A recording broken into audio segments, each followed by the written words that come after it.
Vamos à nossa mensagem dessa noite. Nós estamos numa série de mensagens no livro de Apocalipse, como já havia comentado anteriormente.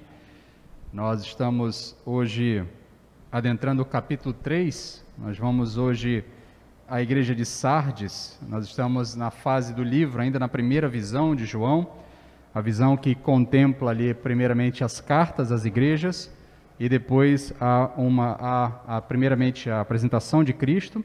Depois ali as cartas às igrejas, ainda mais um trechinho completando essa visão, e em seguida João tem uma outra visão, onde outros eventos são relatados. Nós vamos passar por todos eles, paulatinamente, pela graça de Deus, extraindo o máximo de informação que nós pudermos desse livro para as nossas vidas, para a nossa vida cotidiana, porque esse é o propósito nosso. Quero convidar você a abrir a sua Bíblia aí, Apocalipse capítulo 3, nós vamos ver do verso 1 ao 6, farei a leitura, em seguida farei uma oração e logo na sequência a gente passa a exposição do texto bíblico. Leiamos. Escreve ao anjo da igreja em Sardes, assim diz aquele que tem os 7 Espíritos de Deus e as estrelas, conheço tuas obras, tens fama de estar vivo, mas estás morto. Fica alerta e fortalece o que ainda resta e estava para morrer, porque não tenho achado tuas obras perfeitas diante do meu Deus. Portanto, lembra-te daquilo que tens recebido e ouvido, obedece e arrepende-te, pois se não estiverdes alerta, virei como um ladrão, e tu não saberás a que horas virei contra ti. Mas em Sardes também tens algumas pessoas que não contaminaram suas vestes. Elas andarão comigo, vestidas de branco, pois são dignas. Assim, o vencedor será vestido de vestes brancas, e de maneira nenhuma arriscarei o seu nome do livro da vida, mas, pelo contrário, reconhecerei o seu nome diante do meu Pai e diante de seus anjos. Quem tem ouvidos, ouça o que o Espírito diz às igrejas. Oremos. Senhor, fala conosco nesse momento. Tua palavra foi lida, será exposta agora. Usa o teu servo. Abre os ouvidos de quem precisa ouvir o Espírito falando nessa noite, destapa os nossos olhos, tira o véu dos nossos olhos para que possamos enxergar a verdade, atrai a atenção dos meus irmãos que estão em casa, atrai a atenção também dos meus irmãos que estão aqui presentes, de maneira que apenas a Tua mensagem ocupe a nossa mente nesse momento, para que possamos ser moldados à imagem e semelhança de Jesus, para que possamos ser instruídos pela Tua palavra, que será exposta e anunciada nessa noite. É o que te pedimos, em nome de Jesus. Amém. Então, meus queridos, nós estamos nessa sequência de estudos no livro de Apocalipse, sequência de mensagens. Um tema geral é: quem tem ouvidos, ouça. Cada uma dessas igrejas que recebe essa carta, recebe esse alerta, seja no final da carta, seja ali no iniciozinho da última etapa da carta, ou mesmo no início da carta, há essa expressão, quem tem ouvidos ouça. Essa é uma expressão que é corriqueira no texto bíblico, não aparece apenas em Apocalipse, embora ela se repita várias vezes em Apocalipse. Em outros momentos, há a utilização dessa expressão, e todas as vezes elas estavam associadas ao fato de estar sendo exposto diante de você uma verdade, e cabe a você agora obedecer. Quem tem ouvidos, ouça.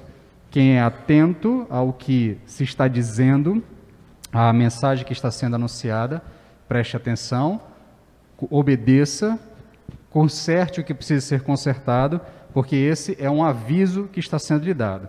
Quem tem ouvidos, ouça. E o desejo do nosso coração é olhar para o livro de Apocalipse e ouvir o que o livro de Apocalipse tem a nos dizer.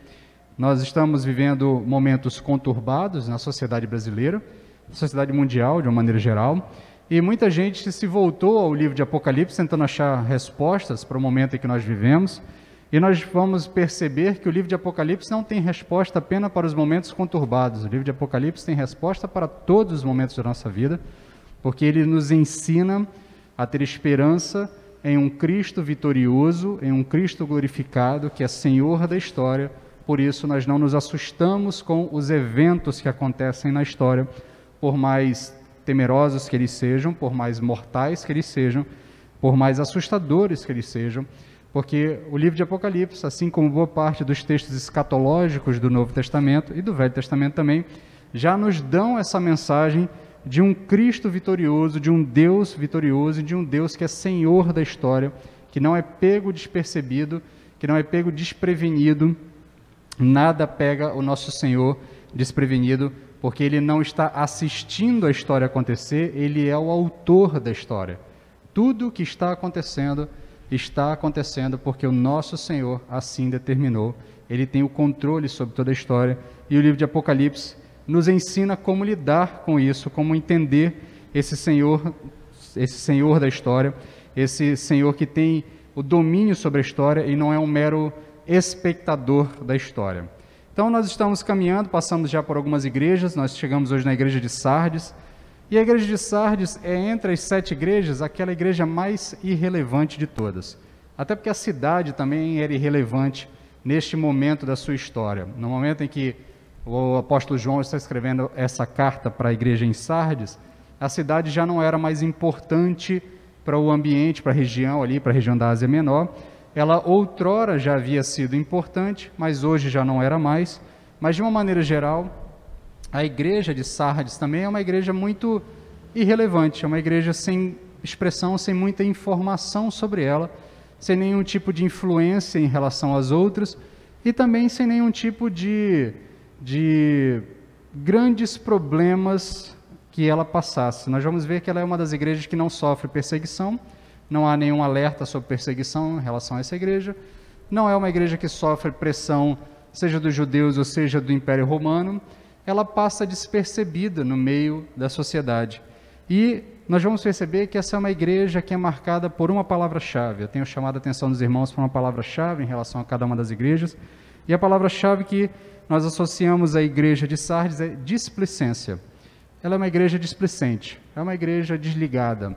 É uma igreja que está vivendo no automático, e por estar vivendo no automático, ela não está atenta às coisas que estão acontecendo ao seu redor, nem o caminho, nem a situação em que ela está se enfiando, onde ela está caminhando. Embora ela fosse uma igreja aparentemente bem aceita pela sociedade, porque o texto diz que é uma igreja que tem fama. O texto nos diz que o Cristo, quando fala à igreja, olha, vocês têm fama de estar vivos, ou seja, vocês são conhecidos como uma igreja pujante, uma igreja ativa, mas na verdade vocês estão mortos. E nós vamos ver o que isso significa ao longo da interpretação do texto, ao longo da exegese do texto, da exposição dele. Nós vamos seguir aquela sequência que a gente já tem utilizado nas outras mensagens, seguindo o verso a verso do texto e destrinchando o que cada um dos versos tem para nos ensinar, e ao final faremos algumas aplicações. O primeiro verso, o verso 1, é sempre a apresentação de Cristo. Lá no começo do capítulo 1, quando inicia a visão, João tem uma visão completa de Cristo, com diversas descrições dele. Cada uma dessas descrições será repetida para uma ou mais igrejas ao longo das 7 cartas que nós estamos estudando. E aqui nós vamos ver uma que já foi utilizada em um outro momento, para outra igreja, mas é também aquela que abre aquelas descrições lá no início, no capítulo 1 ainda. O texto diz que Jesus Cristo se apresenta como aquele que tem os 7 Espíritos de Deus e as estrelas. Tem os 7 Espíritos de Deus e as estrelas. O que isso significa? Nós já explicamos lá na mensagem inicial que os 7 Espíritos está associado ao Espírito Santo. O número 7 na Bíblia tem a ver com perfeição, tem a ver com completude, tem a ver com perfeição.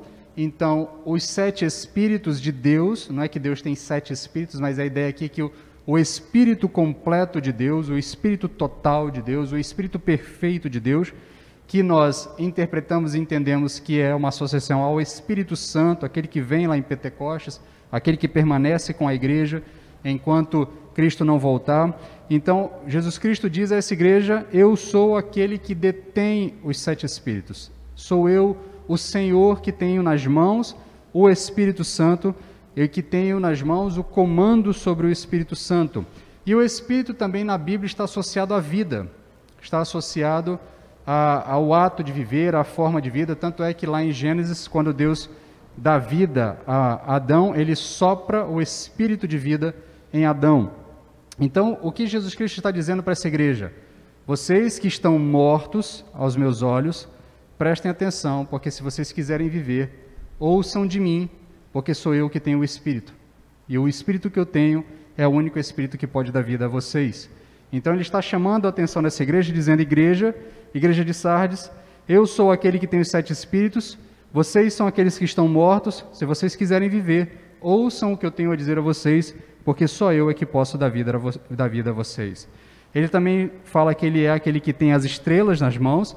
As estrelas nós já vimos que estão associadas aos pastores, ou melhor, aos anjos da igreja, que estão associados à ideia ou de ser os pastores da igreja, ou a ideia de ser um anjo mesmo, que representa a igreja no plano celeste. Nós discutimos isso melhor em mensagens passadas, você pode voltar lá para entender. Esse é um ponto que gera dúvida e gera discussão, mas o fato aqui é que os 7 anjos, as 7 estrelas, os 7 candelabros estão ligados às 7 igrejas, e a ideia das 7 igrejas estão também associadas à completude das igrejas, a todas as igrejas.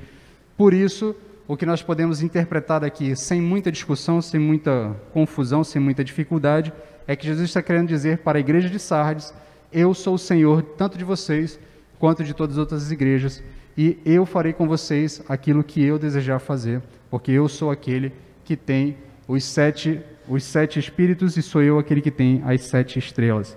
Cristo é aquele que tem as estrelas nas mãos, é Ele quem controla a igreja, e esta deve responder somente a Cristo. Cristo então está chamando a atenção daquela igreja, porque neste momento em que essa igreja recebe essa carta, essa igreja não está respondendo a Cristo. Por isso é que Cristo olha para ela e diz: você parece estar viva, mas na verdade está morta.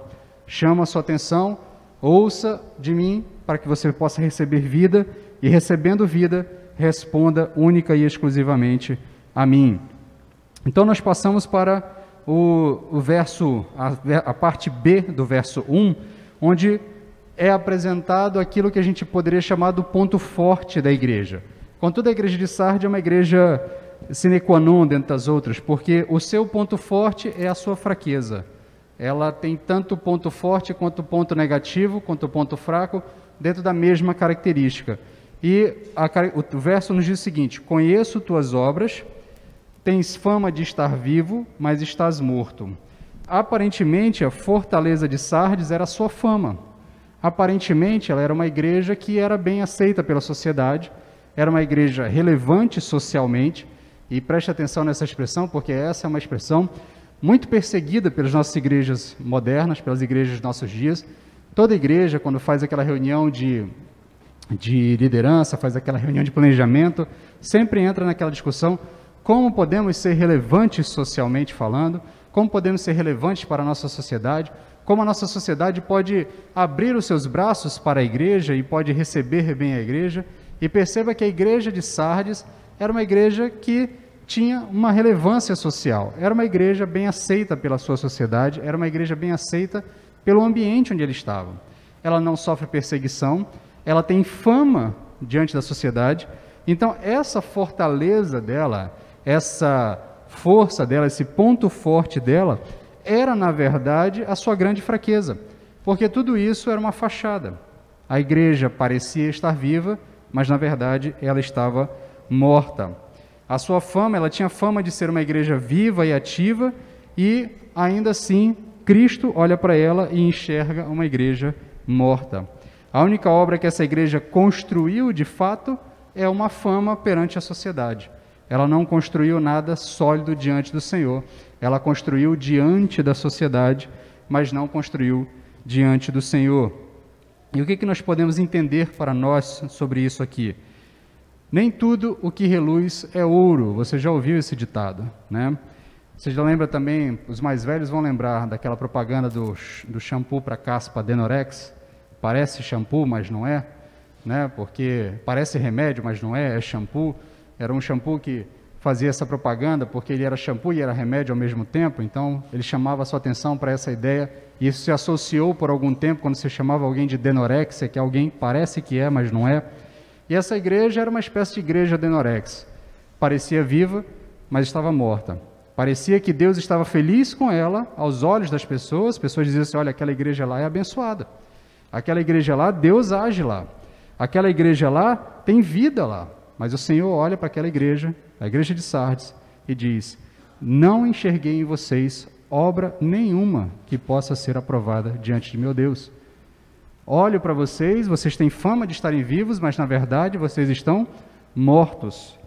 Então, o que nós precisamos entender é que uma igreja cheia e ativa não necessariamente é uma igreja viva. Assim como uma igreja acanhada, pequena, pode ser muito mais viva do que você pode imaginar. Nós temos que aprender a olhar para a igreja com os olhos de Cristo e não com os olhos humanos. A grande dificuldade que nós temos em nossos tempos modernos é que nós queremos olhar para as igrejas com olhos humanos. Então, o que é o símbolo de uma grande igreja, de uma boa igreja? Um bom templo, um bom som, uma boa equipe de música, estrutura para crianças, estrutura para casais, estrutura para adolescentes, para jovens, atividades de todo tipo de situação para atender a todas as faixas etárias. Nós olhamos para essas coisas e dizemos: ali é uma grande igreja. Contudo, isso não significa que ali há uma grande igreja. Há grandes igrejas, igrejas vivas, que de fato têm todas essas estruturas, e não há nenhum mal ter nisso. Não há nenhum mal ter essas estruturas ou ter todos esses predicatos. Nós devemos almejar isso. Ninguém está pregando a ideia de vamos ter uma igreja espartana, sem nada, uma igreja sem nenhum tipo de adorno, nenhum tipo de atividade extra, nenhum tipo de programação especial. Vamos ter uma igreja acanhada, pequenininha, porque é assim que Deus gosta. Isso não é isso que o texto está dizendo.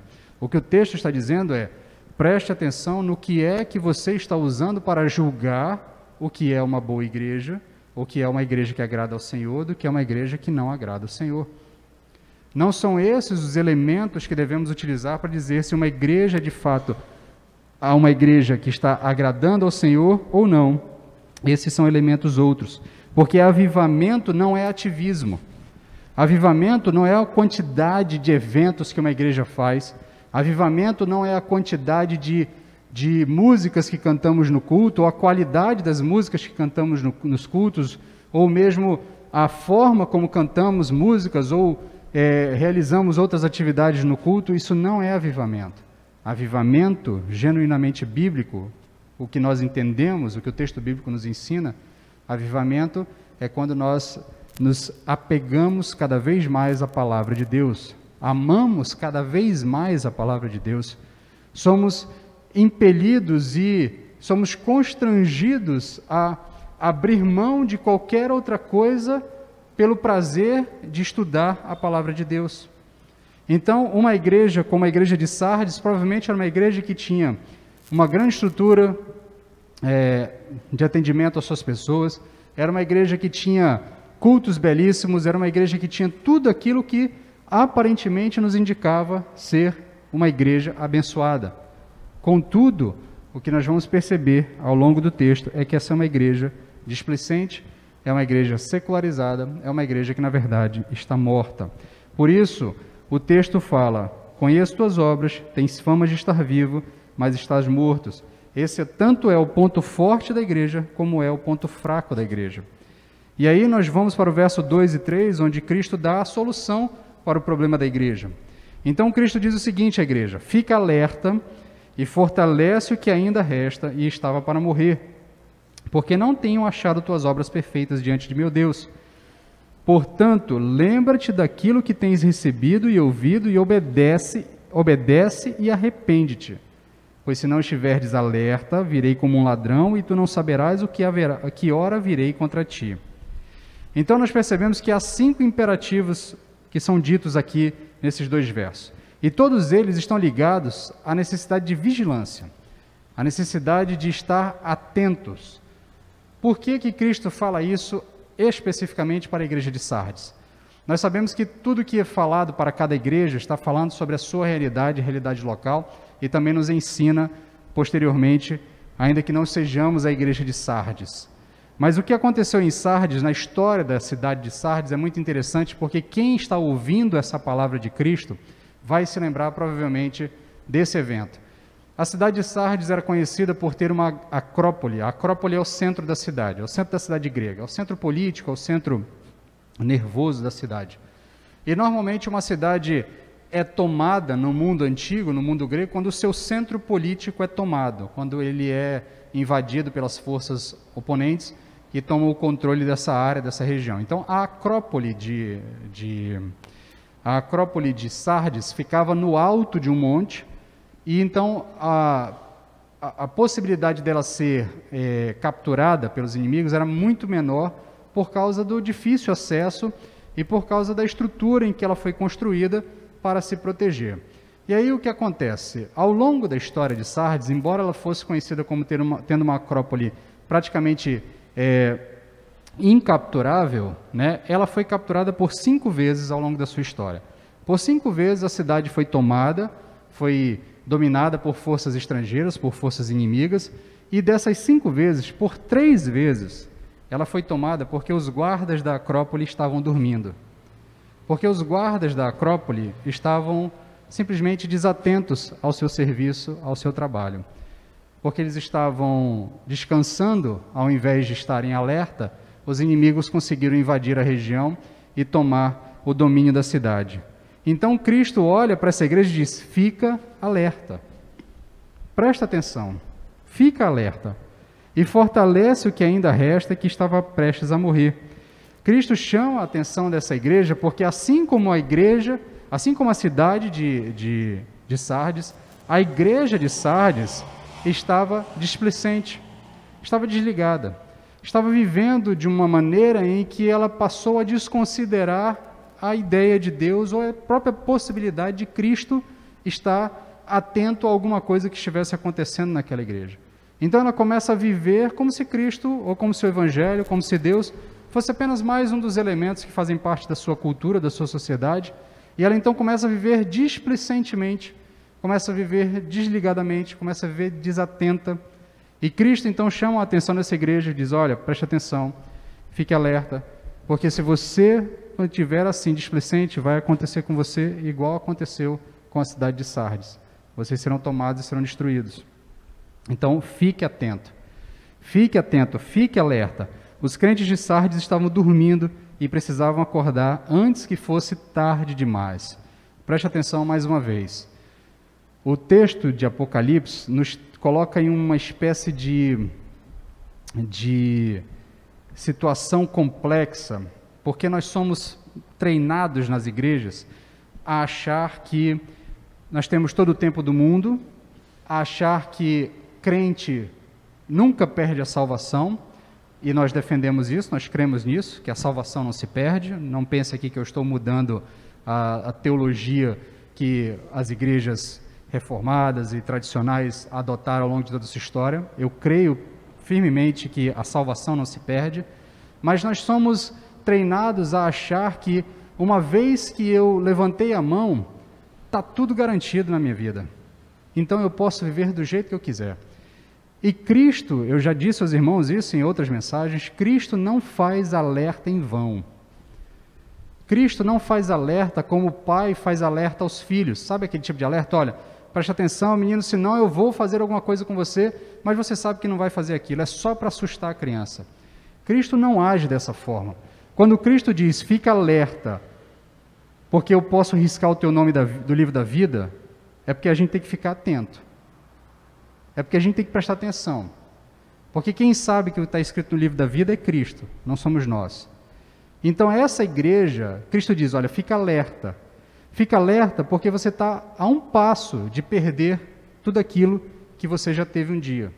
Você está a um passo do teu nome ser riscado do livro da vida. Você está a um passo de perder aquilo que você acha que tem. Então nesse ponto, ainda que nós não consigamos entender como essas duas verdades se comportam, para a leitura de Apocalipse, para o bom entendimento de Apocalipse, nós devemos levar em consideração todos os alertas de Cristo. Cristo não faz alerta em vão. E se ele diz para essa igreja que ela está prestes a ser destruída e a perder tudo o que tem, nós devemos ficar atentos. Será que Cristo também não está olhando para nós e diz assim, olha, Olaria, presta atenção, você está prestes a perder tudo o que tem. Porque se esse livro falou para aquelas igrejas, e nós entendemos que as 7 igrejas representam todas as igrejas ao longo da história, ela continua falando a nós ainda hoje. Então, nesse sentido, Cristo olha para aquela igreja e diz assim, preste atenção, fica alerta e fortalece o que você ainda tem. Restaura o que você ainda tem. Porque se você não fortalecer o que ainda tem, se você não restaurar o que ainda tem, você vai perder o que tem. É isso que Cristo está dizendo para a igreja de Sardes. Então ele diz para a igreja de Sardes, fortalece o que tem, fortalece o que ainda resta. Porque pela graça de Deus, sempre sobra um remanescente fiel na igreja. Sempre sobra um remanescente de pessoas que de fato foram lavadas e transformadas pelo sangue de Cristo e que levam a sério, estão alertas, estão vigilantes. Lembra da parábola das virgens, das 5 virgens prudentes, das 5 virgens displicentes? Nunca tem uma totalidade de virgens displicentes. Tem sempre meio a meio, porque sempre tem um remanescente fiel. Cristo sempre olha para a história da igreja e enxerga um remanescente fiel de pessoas que entendem que devem ficar vigilantes o tempo todo. E pela graça do Senhor, na igreja de Sardes ainda tinha um remanescente fiel. Tinha um remanescente que estava alerta, que estava atento, mas esse remanescente estava sendo engolido pelo restante da igreja.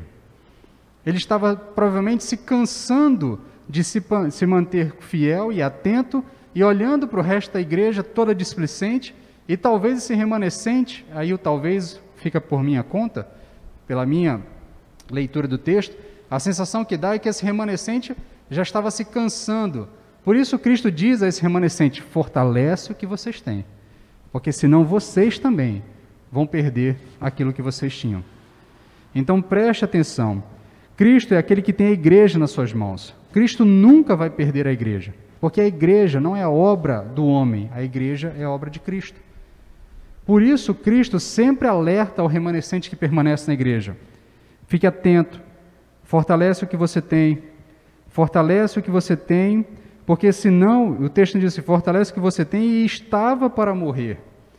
Então esse pequeno grupo já estava ali às vésperas da morte espiritual, porque talvez estivesse cansado de ficar tentando levar uma vida cristã a sério, enquanto o resto da igreja não leva nada a sério, enquanto um pequeno grupo estava ali vigilante nas disciplinas espirituais, tentando agradar ao Senhor, fazer aquilo que Deus determinou para a igreja fazer, o restante da igreja estava lá displicente, dormindo, passando, olhando o tempo passar, e esse pequeno remanescente talvez estivesse ali prestes a morrer, e aí Cristo olha para esse remanescente e diz, fica alerta, fortalece o que ainda resta, estava para morrer, porque não tenho achado as tuas obras perfeitas diante de Deus.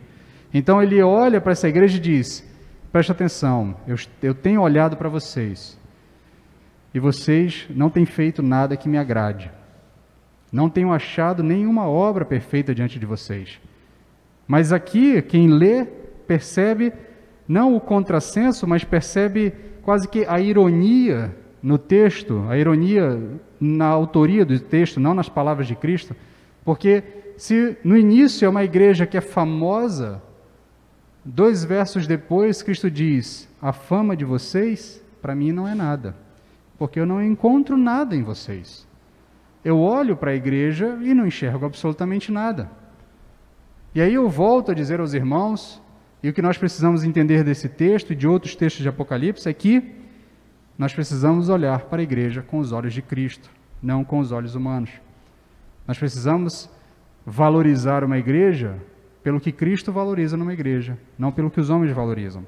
Então essa igreja ela é alertada, ela é chamada a atenção, porque ela estava prestes a morrer, o pequeno remanescente que tinha ali estava arriscado a morrer, porque nem esse remanescente estava realizando obras que agradassem a Deus, obras que fossem aprovadas diante de Deus, e aí Cristo então dá um novo imperativo aqui para a igreja, a partir do verso 3, dando a solução. Ele diz, portanto, lembra-te daquilo que tens recebido e ouvido, obedece e arrepende-te. Qual é a solução para a displicência de Sardes? Qual é a solução para o estado de pré-morte de Sardes? Lembrar-se daquilo que eles receberam. Lembrar-se daquilo que eles já haviam recebido. Lembra-te daquilo que tens recebido. E o que Cristo está dizendo à igreja? O que a igreja recebeu? Eu não sei se você já prestou atenção, eu já chamei atenção em aulas de EBD, já chamei atenção em algumas mensagens também, mas existe uma expressão no texto bíblico que o apóstolo Paulo usa bastante, e nós costumeiramente repetimos ela no dia da ceia do Senhor, quando realizamos a ceia do Senhor. O apóstolo Paulo diz: aquilo que eu recebi, eu também vos ensinei. Assim como o Senhor, no dia da sua traição, partiu o pão, e aí o texto continua. O Evangelho é uma tradição que nós recebemos dos nossos antepassados, não necessariamente os antepassados de vida, mas os antepassados na fé. Esses, por sua vez, receberam de outros, e receberam de outros, e receberam de outros, e até chegarmos aos apóstolos, que receberam do próprio Cristo, e de lá vem em nossa direção. Então, o que Cristo está dizendo a essa igreja é: preste atenção no que vocês já ouviram. Vocês foram evangelizados. Vocês foram ensinados. Lembrem-se do que vocês ouviram. A solução está aí. A solução está aí. Nos nossos dias, nós somos ávidos por novidades espirituais. Nós sempre queremos uma novidade espiritual para salvar a igreja. Aí a gente pensa: nossa igreja está devagar, não acontece nada, a igreja não cresce. Então o que nós vamos fazer? Vamos instaurar um novo sistema de crescimento na igreja. Sei lá, pequenos grupos multiplicadores, igreja em células, rede ministerial e tantos outros, que em si não tem absolutamente nada de mal.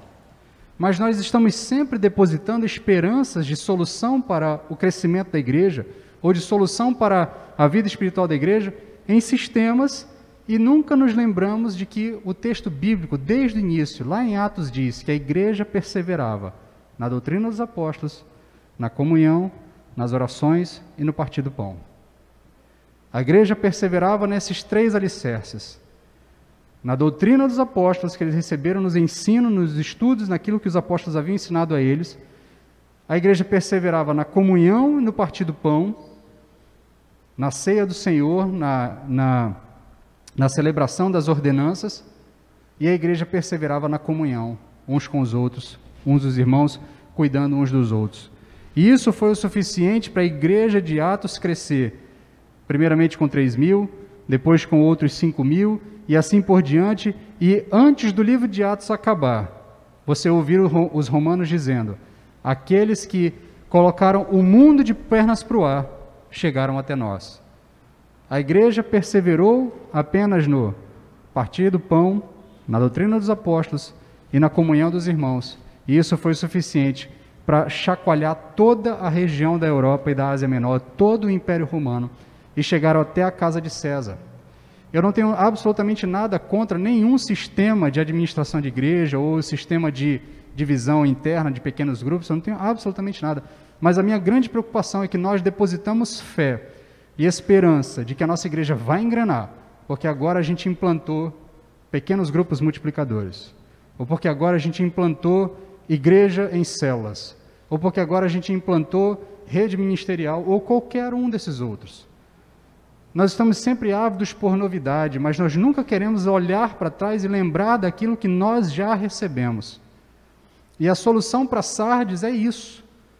E a solução para toda a igreja que está às vésperas da morte espiritual é lembrar do que você já recebeu. As outras coisas vão ser acrescentadas com o tempo. Qualquer outro sistema vai se encaixar perfeitamente e vai surtir efeito em uma igreja que se lembra daquilo que recebeu. Então Cristo olha para aquela igreja e diz: portanto, lembra-te daquilo que tens recebido e ouvido. E aí ele fala mais 2 coisas: obedece e arrepende-te. Ou seja, lembra do que você já ouviu, perceba que o que você já ouviu mostra as suas falhas, mostra os seus erros, obedece e arrepende-te. Porque não adianta nada eu apenas obedecer a uma ordem que foi me dada, sem que eu de fato acredite no que eu estou fazendo, porque eu estou fazendo porque é certo, porque eu sei que é certo. Porque senão eu vou obedecer forçado e daqui a algum tempo eu já não faço de novo. E Cristo então olha para a igreja de Sardes: obedeça as minhas palavras, mas não obedeça forçado, obedeça porque você se arrependeu. Porque se você não se arrepender, você não vai fazer diferença nenhuma para você. Pouco tempo depois você vai estar no mesmo problema. Porque não basta fazer o que é certo, é necessário fazer o certo pelas razões certas. A obediência e arrependimento estão ligadas em todo o texto bíblico. Nós obedecemos porque nos arrependemos. E nós nos arrependemos porque obedecemos. As duas coisas estão caminhando lado a lado. A obediência verdadeira leva ao arrependimento verdadeiro. Sardes é chamada a obedecer porque entendeu que estava errada e que corria o risco de perder tudo. Porque o texto continua dizendo, no finalzinho do verso, diz o seguinte: pois se não estiveres alerta, virei como um ladrão e tu não saberás a que hora virei contra ti. Mais uma vez chama a atenção, quero começar do fim para o começo. Dura coisa é ouvir de Cristo: eu virei contra ti. E eu quero chamar mais uma vez a atenção da igreja para isso. Nós olhamos para Cristo e nós também fomos meio que adestrados a pensar que Cristo é sempre um ser bonzinho, um ser amoroso. Muitas vezes você vê discussões, essas discussões teológicas de internet, essas bem bobas, quando alguém que não tem conhecimento absolutamente nenhum do texto bíblico resolve dar lição de moral sobre religião, e aí ele diz: mas Jesus pregou o amor. Sim, Jesus pregou o amor, mas Jesus pregou a obediência, pregou arrependimento. E o Jesus que está pregando amor nos evangelhos é o mesmo Jesus que está lá em Apocalipse e diz: se você não se arrepender, eu virei e te esmagarei. É o mesmo Jesus que está dizendo que os meus inimigos serão destruídos por mim. É o mesmo Jesus que está dizendo que eu mesmo mandarei para o inferno todos aqueles que me rejeitaram. Porque quem manda os perdidos para o inferno é Cristo, porque Cristo é quem vai julgar todas as pessoas. Quem dará a sentença é Cristo, porque Cristo é o Senhor sobre todas as coisas. Deus fez Cristo Senhor sobre todas as coisas. E em Apocalipse está muito claro, quem dá a condenação final é Cristo. É Ele que diz: esses aqui são perdoados, esses aqui estão aprovados, e esses aqui estão condenados. Então, nesse sentido, a gente olha para o texto e Cristo olha para a igreja e diz: arrepende-te, lembra do que eu te ensinei, obedece, volta atrás, porque se você não fizer isso, você não vai perceber quando eu chegar. E eu me virei contra ti, eu virei contra ti. Tu não saberás a que hora virei contra ti. Esse último imperativo, ele alerta a igreja para a necessidade de manter-se vigilante. E esse é o grande problema da igreja de Sardes. A igreja de Sardes é uma igreja displicente. É uma igreja que está dormindo. É uma igreja que não está vigilante. E aqui é o grande problema da igreja de Sardes. Por quê? Porque a vida do cristão é uma eterna vigilância. Desde o dia em que Cristo subiu aos céus, ele já preparou a sua igreja para estar vigilante. Quando ele ensina aos apóstolos, quando Cristo conta as parábolas sobre a necessidade de vigilância, ele está dizendo aos apóstolos: estejam vigilantes, porque eu vou voltar e vocês não sabem o dia que eu vou voltar. Por isso, vocês precisam estar vigilantes. Não é só para a gente não se surpreender, porque todos nós vamos nos surpreender quando Cristo abrir nos céus. Quando Cristo romper os céus, se estivermos vivos, ninguém passará olhando assim: ah não, eu estava esperando. Ah não, isso aí é tranquilo para mim. O texto diz que os céus se abrirão e que uma miríade de anjos descerá do céu, cantando glórias, e Cristo apontará no meio de tudo. Isso não é normal, ninguém vai olhar para aquilo e ficar pensando assim: não, isso aí eu já estava preparado já. Óbvio que todo mundo vai se assustar, inclusive os crentes. Quando o texto fala de vigilância, o texto fala de vigilância em relação à sua caminhada de santidade. O texto fala de vigilância em relação à sua caminhada de fé em relação a Cristo. Quando Cristo está dizendo: estejam vigilantes para que vocês não caiam, para que vocês não sejam pegos no tropeço, para que vocês não sejam pegos de surpresa, é para que você olhe para o céu e Cristo voltando e diga assim: ih, rapaz, não me arrependi a tempo. Aquele papo que eu dizia que era crente, que na verdade eu não era, eu estava só fingindo, agora não dá mais tempo, porque Cristo já chegou. É disso que o texto está falando. É desse tipo de vigilância. Nós não sabemos quando Cristo vai voltar, e a única forma de estar preparados para a volta de Cristo é estarmos vigilantes, atentos em nossa caminhada de santidade, em nossa caminhada de fé, em nossa caminhada em direção a sermos moldados à imagem à semelhança de Cristo. A vida do cristão é uma eterna e constante vigilância. Se os crentes de Sardes não se tornassem vigilantes, aconteceria com eles a mesma coisa que aconteceu com a cidade em tempos passados. Eles seriam tomados e destruídos. E aqui a figura do ladrão é usada tanto nos evangelhos, é usada por Paulo em Tessalonicenses, e ela está associada a essa vigilância espiritual. Não há como saber se estamos preparados para a volta de Cristo. A única forma de saber se estamos preparados para a volta de Cristo é estarmos vigilantes constantemente até que Cristo volte.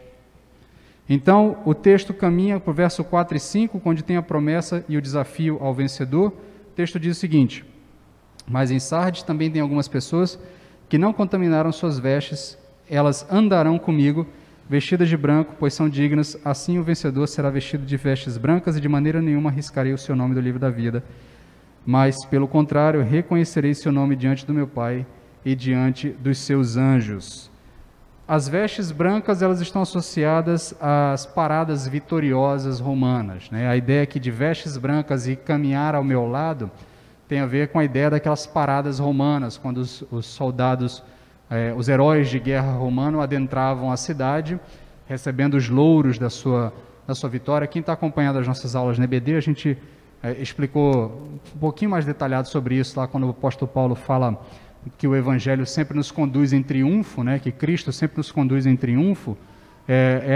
A ideia é essa parada triunfante dos romanos, onde o herói de guerra ia vestido de branco, e os seus heróis também, todos estariam vestidos de branco, os dignatários estariam vestidos de branco ali, de maneira que simbolizasse a sua pureza, a sua austeridade, a sua altivez.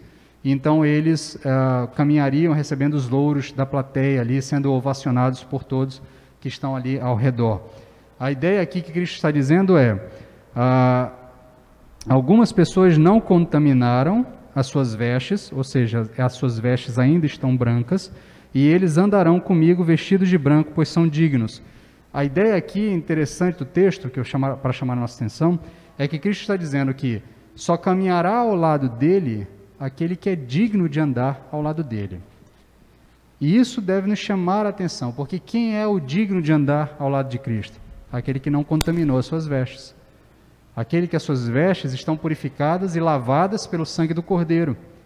E o texto continua nos dizendo que assim o vencedor será vestido de vestes brancas, e de maneira nenhuma riscarei o seu nome do livro da vida, mas pelo contrário reconhecerei o seu nome diante do meu Pai e diante dos anjos. Esse finalzinho nos chama a atenção para duas questões emblemáticas e preocupantes. Ele fala: de maneira nenhuma arriscarei o seu nome do livro da vida, o que nos leva a perceber que talvez os indignos não terão o seu nome no livro da vida. Então, nesse sentido, fique atento, voltamos ao verso anterior, fique alerta, arrepende-te, corrige os seus passos, porque se você acha que é digno, quando você chegar diante do Senhor e as suas vestes estiverem manchadas, Ele vai dizer: o seu nome não está no livro da vida. Eu não te conheço. E o verso termina falando exatamente isso. Jesus Cristo olha para essas pessoas e diz: aqueles que mancharam as suas vestes não são dignos. Aqueles que não mancharam são dignos. E esses, eu, diante do Pai e diante dos anjos, reconhecerei o nome deles. Diante deles eu reconhecerei o seu nome diante do meu Pai e diante dos seus anjos. No dia do julgamento final, Cristo, diante do Pai, diante de Deus, dirá: esses aqui eu conheço. Agora aqueles ali eu não conheço. Esses aqui são dignos de andar comigo. Esses aqui poderão caminhar adentro, em Nova Jerusalém, caminhando ao meu lado. Agora aqueles ali não são dignos. Aqueles ali eu não conheço. Aqueles ali não são pessoas que têm as suas vestes lavadas pelo sangue do Cordeiro. Consequentemente, eles não fazem parte do povo de Deus. E por que Cristo está dizendo isso para Sardes? Porque Sardes era uma igreja displicente, era uma igreja que estava dormindo, e é uma igreja que também é marcada pela sua falta de relevância diante da sociedade, onde todas as igrejas sofriam perseguição porque o evangelho incomodava a sociedade. Sardes não incomodava ninguém. E por que Sardes não incomodava ninguém? Porque ela era uma igreja legal? Muito provavelmente é porque é uma igreja que não vivia o evangelho de verdade. Porque o evangelho é, por natureza, incômodo a todo pecador. todo pecador vai ficar incomodado quando alguém que vive o Evangelho genuinamente estiver próximo dele. Porque o Evangelho tem a tarefa de expor a nossa natureza pecaminosa. É disso que o apóstolo Paulo está dizendo lá aos Coríntios, em 2 Coríntios, quando ele diz que quer o Evangelho obtenha sucesso na conversão, quer o Evangelho não obtenha sucesso na conversão, ele é vitorioso do mesmo jeito, porque para uns ele é cheiro de morte, para outros ele é perfume de vida. É isso que o apóstolo Paulo está dizendo. E é isso que nós precisamos entender. Quando Cristo diz a essa igreja que vocês são displicentes, ninguém presta atenção em vocês, porque ninguém dá a mínima para vocês, porque simplesmente vocês não incomodam ninguém. Sabe por que vocês não incomodam ninguém? Porque vocês são iguaizinhos ao resto do mundo. Não há diferença entre os cristãos da igreja de Sardes e as pessoas de fora da igreja. Por isso a sociedade não está incomodada com Sardes. Por isso a sociedade não está perseguindo Sardes. E olha que em Sardes há uma grande comunidade de judeus. Há uma comunidade significativa de judeus em Sardes. E nós sabemos, pelo que já vimos nas cartas anteriores, que os judeus eles tinham uma liberdade de culto concedida pelos romanos, e eles não gostavam da ideia de compartilhar aquela liberdade de culto com os cristãos, porque os cristãos eles eram entendidos como uma seita herética dentro do judaísmo. Então, em muitas cidades, os próprios judeus denunciavam os cristãos para que os romanos não confundissem os cristãos com os judeus. E aqui em Sardes, embora você tenha uma grande comunidade judaica, a igreja de Sardes passa tranquilo. E por que ela passa tranquilo? Porque ela simplesmente é igualzinha à sociedade.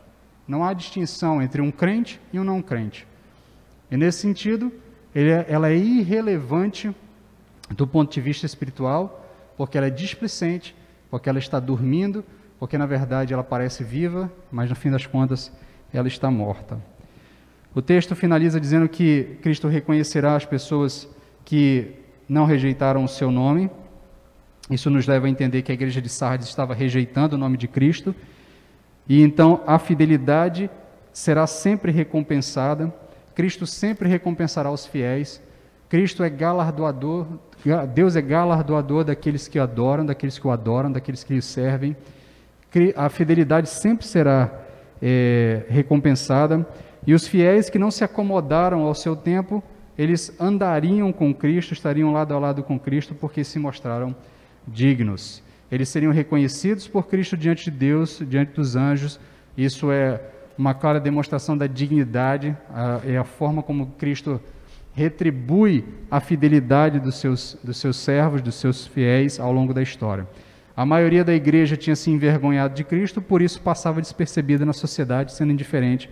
Uma igreja secularizada, indiferente, que tinha vergonha de Cristo, contudo, esses seriam rejeitados pelo Filho diante do Pai.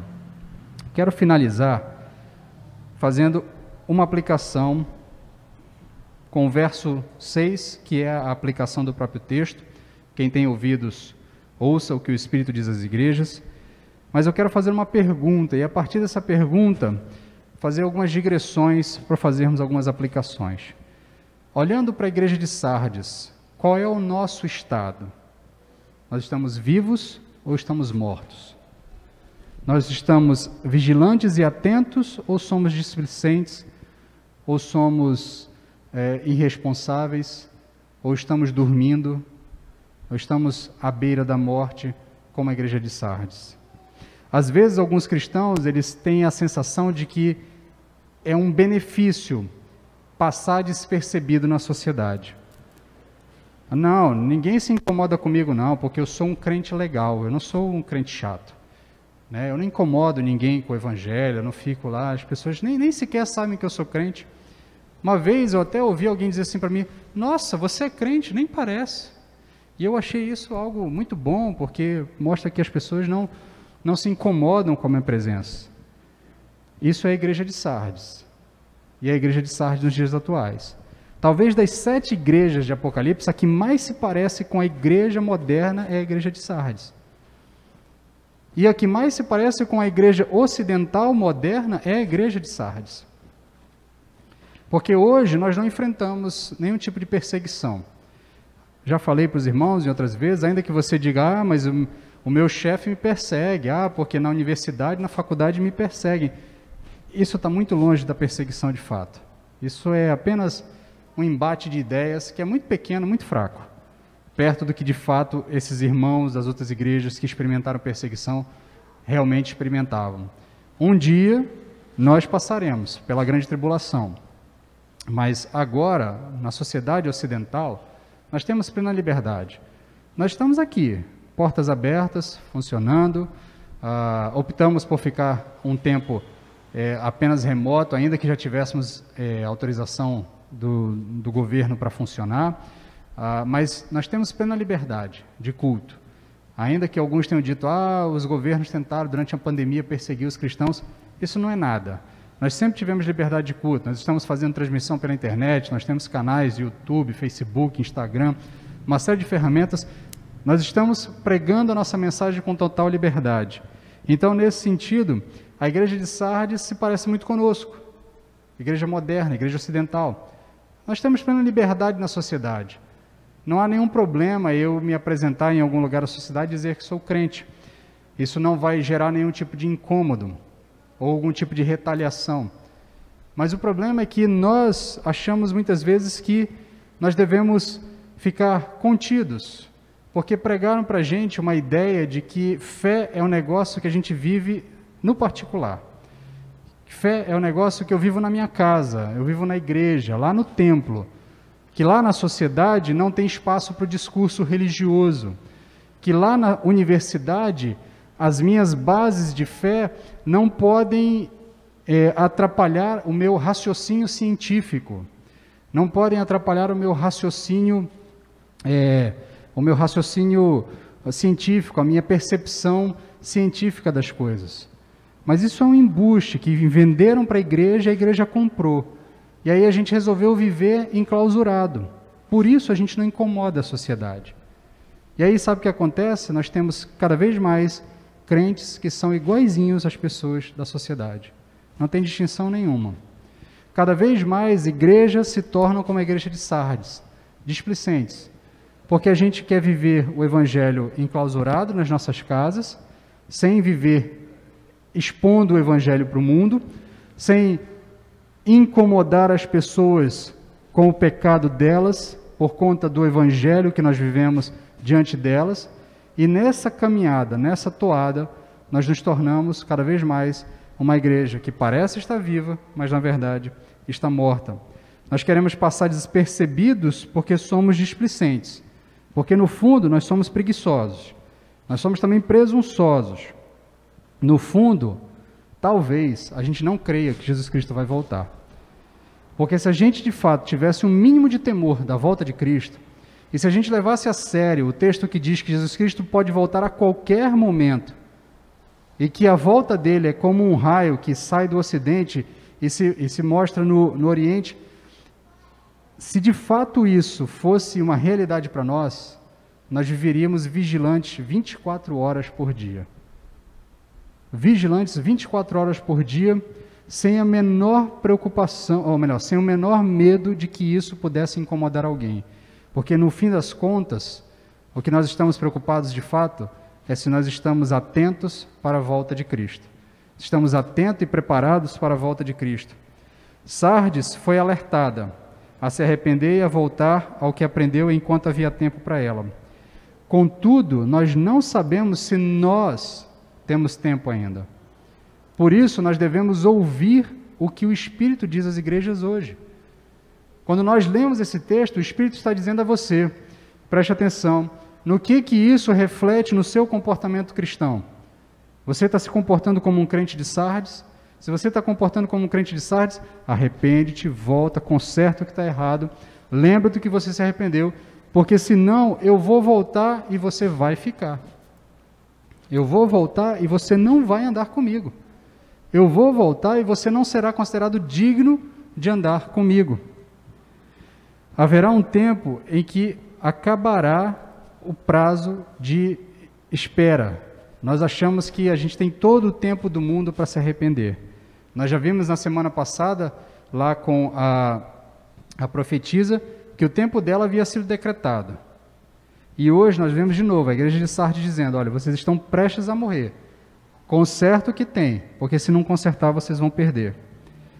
Por isso nós precisamos vigiar constantemente, pois se não vigiarmos, se não abandonarmos a displicência, se não lavarmos as nossas vestes no sangue do Cordeiro e mantermos nossas vestes puras e imaculadas, seremos pegos de surpresa e corremos o risco de perder a bênção, perder o nome no livro da vida, correr o risco de ouvir, não vos conheço.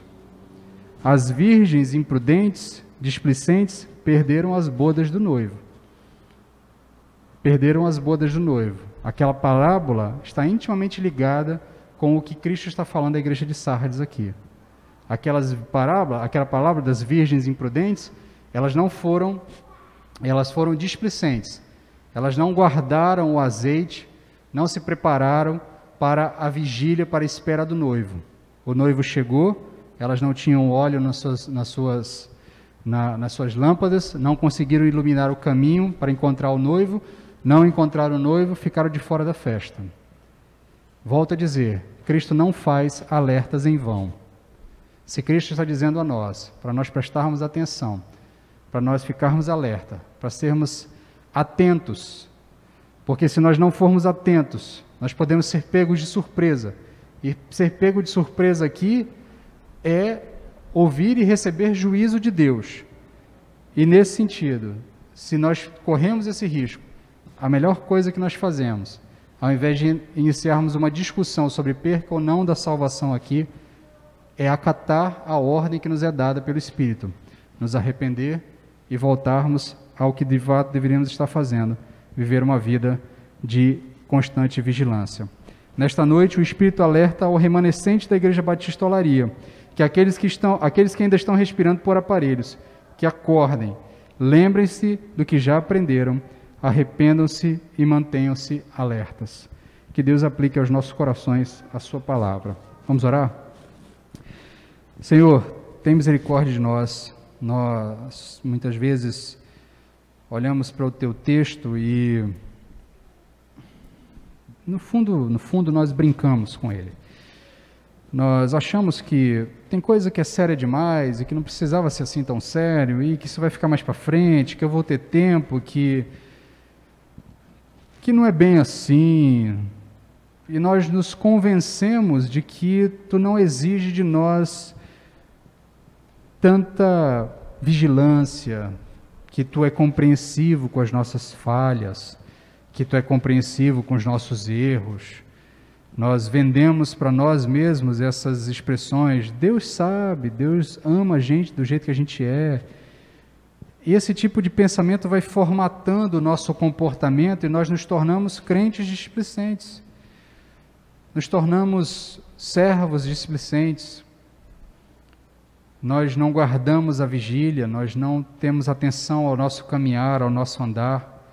Nós não prestamos atenção se estamos fazendo aquilo que de fato te agrada. Nós vamos levando a vida como se Deus estivesse alheio a tudo e que no fim das contas talvez é porque a gente no fato não acredita em Ti. Na verdade, talvez a gente só acredite naquilo que é perceptível da experiência da igreja, a comunhão com os irmãos, o bem-estar de uma palavra de apoio, uma palavra de conforto. Mas nós queremos, a partir do texto bíblico, que nos incomoda, que nos faz refletir, que nos faz meditar e que muitas vezes nos coloca numa situação constrangedora, de ter que tomar uma atitude, de ser ou não ser. Nós queremos, diante desse texto, ouvir o que o Espírito está falando conosco. Ouvir o que a Tua palavra está falando conosco. Nós queremos voltar, queremos nos arrepender, queremos de fato nos tornar vigilantes, deixar de ser displicentes. Por isso eu te peço, tem misericórdia de nós, atua no meio da Tua igreja, acorda-nos, nos chacoalha, nos chama a atenção, nos faz perceber, Pai, que o tempo é curto, que a Tua volta é sempre iminente. Nós estamos cada dia mais próximos da Tua volta do que estávamos ontem. Então ajuda-nos a entender, Pai, que nós não somos os senhores do tempo, só Tu és o Senhor do tempo. E que enquanto nós estamos ouvindo a Tua palavra de confronto, nós temos a chance de nos arrepender, de voltar e de fazer aquilo que Te agrada. Então tem misericórdia de nós, ajuda-nos, Pai. Fala conosco, molda-nos. É o que Te pedimos, em nome de Jesus. Amém. Amém, meus queridos.